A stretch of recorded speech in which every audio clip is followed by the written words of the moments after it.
নমস্কার বন্ধুরা, মিনু ছোট রান্নাঘরে সকলকে জানাই স্বাগত।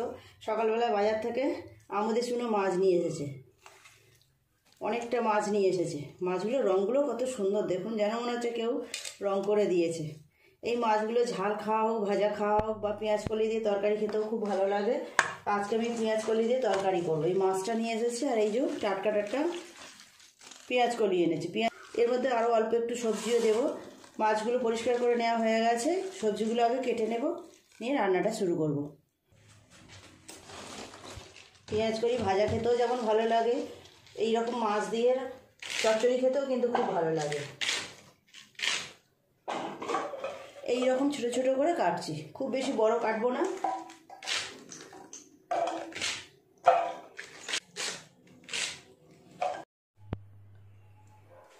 সমস্ত সবজি কেটে ধুয়ে পরিষ্কার করে নিয়েছি। এর মধ্যে অল্প একটু শিম দেবো, একটু আলু দেবো আর 2-4 পিস কপিও দেবো। টমেটো কেটে নিয়েছি। আগে মাছগুলো ভেজে নেব নুন হলুদ মিশিয়ে। এতগুলো মাছ লাগবে না, কিছুটা মাছ রেখে দেবো আর কিছুটা মাছ আজকে রান্না করব। এই মাছগুলো হলে হয়ে যাবে। মাছগুলোর মধ্যে নুন আর হলুদ মিশিয়ে নেব। নুন আর দেবো হলুদ গুঁড়ো।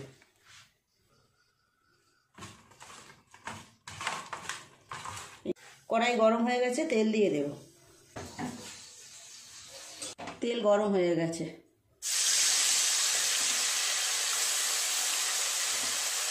খুব বেশি মাছ একসাথে দেবো না, উল্টানোর সময় ভেঙে যাওয়ার ভয় থাকে। অল্প অল্প করে দিয়ে ভেজে নেব। মাছগুলো উল্টে দেবো। এই পাশটা ভাজা হয়ে গেছে, আস্তে আস্তে উল্টাতে হবে, নাহলে ভেঙে যাবে মাছগুলো।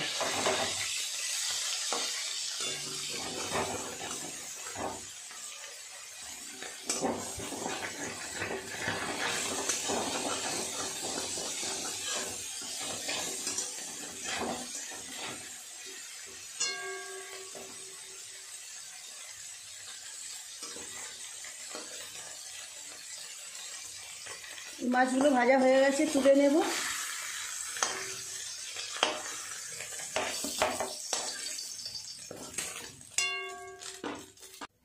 পাঁচ ফোড়ন দেব।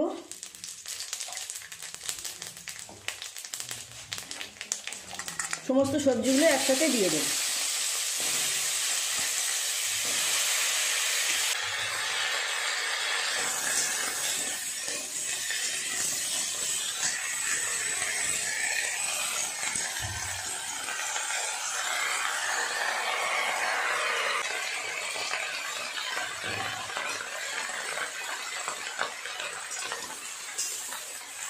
নেড়ে চেড়ে সবজিগুলো একটু ভাজা করে নেব।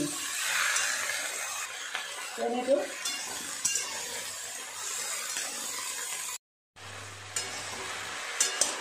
বেশ কিছুটা সময় নিয়ে সবজিগুলো একটু নেড়ে চেড়ে ভেজে নিয়েছি।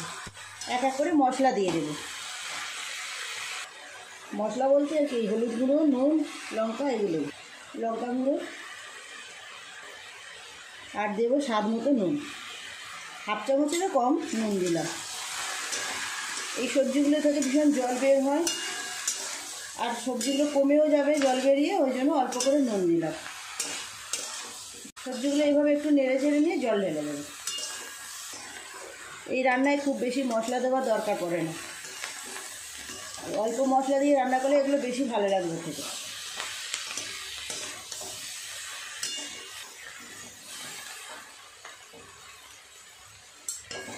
দিয়ে দেবো জল। খুব বেশি জল দেব না, অল্প জল দেব।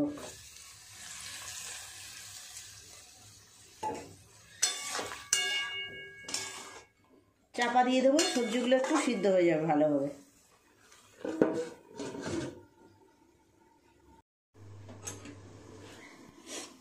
ঢাকাটা খুলে এবার দেখবো সবজিগুলো কেমন সিদ্ধ হয়েছে।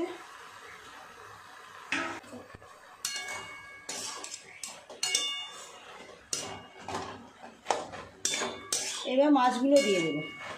মাছগুলো প্রথম থেকে দিলে একদম ভেঙে গুঁড়ো হয়ে যাবে, সেই জন্য কিছুটা পরে দিতে হয়। মাছগুলো দিয়ে আর একটু চাপা দিয়ে দেবো।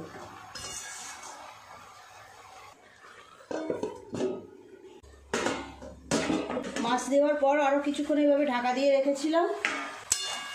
এবার একটু ভালো করে নেড়ে চেড়ে নেব এইভাবে। এই রান্নাটা এরকম শুকনো শুকনোই খেতে ভালো লাগবে।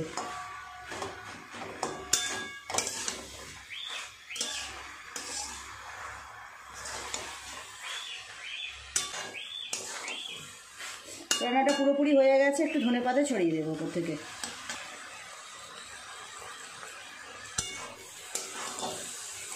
বন্ধুরা, আপনারা যারা কোনোদিনও এইরকম রান্না খাননি, একবার এইভাবে এই মাছ দিয়ে করে দেখবেন।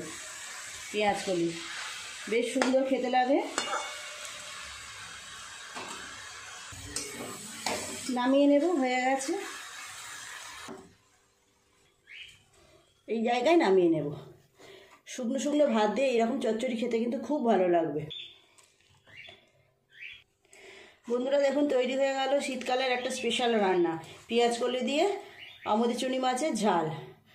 খুব সুন্দর গন্ধ বেরোচ্ছে। ডাল দিয়েও খেতে ভালো লাগবে বা শুকনো ভাতে খেতেও খুবই ভালো লাগবে। প্লিজ বন্ধুরা, আজকের রেসিপিটা কেমন লাগলো কমেন্ট করে জানাবেন। আপনারা যারা কোনোদিনও খাননি, একবার অবশ্যই এইভাবে মাছটা রান্না করে খেয়ে দেখবেন, খুব ভালো লাগে খেতে। মাছটা একটু কাঁটা আছে ঠিকই, কিন্তু খেতে খুবই সুন্দর লাগে। প্লিজ বন্ধুরা, আজকের রেসিপিটা কেমন লাগলো কমেন্ট করে জানাবেন। ভালো লাগলে একটা লাইক করে দেবেন। আমার চ্যানেলটি এখনও পর্যন্ত যারা সাবস্ক্রাইব করেননি, প্লিজ আমার চ্যানেলটি সাবস্ক্রাইব করে পাশে থাকা বেল ঘন্টিটা অবশ্যই ক্লিক করে দেবেন। তাহলে যখনই আমি এরকম নতুন কোনো ভিডিও আপলোড করবো, সবার আগে আপনার নোটিফিকেশনে পৌঁছে যাবে। সবাই খুব ভালো থাকবেন। দেখা হচ্ছে পরের দিন নতুন কোনো রেসিপির সাথে। নমস্কার।